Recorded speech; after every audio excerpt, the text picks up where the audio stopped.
Un arbre qui tombe fait plus de bruit que toute une forêt qui pousse.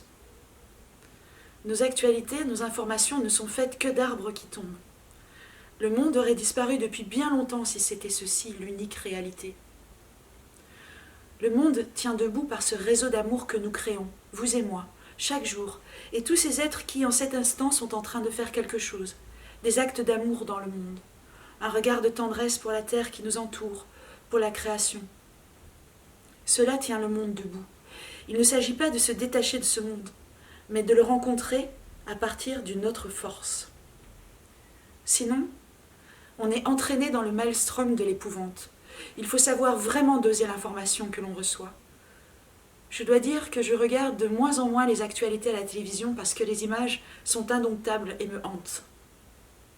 Je préfère m'informer par la lecture, sans me laisser pénétrer par ces démons de l'image qui sont si difficiles à répudier ensuite, qui entrent profondément dans les conscients.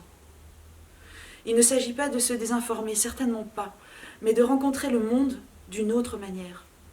Ne pas se laisser entraîner dans le maelstrom, ne pas en renforcer la violence en se laissant épouvanter.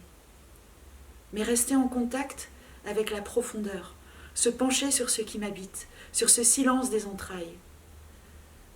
Quelque chose en moi, c'est que rien ne peut m'arriver, que rien ne peut me détruire.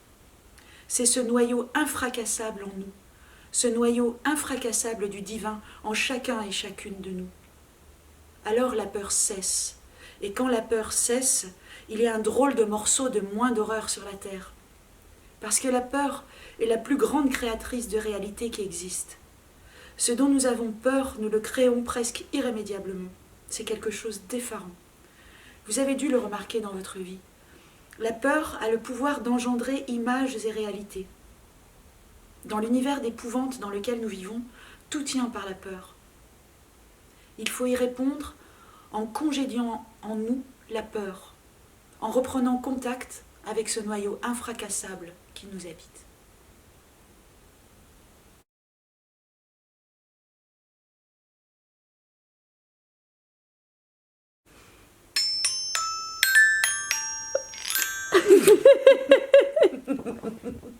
Raté.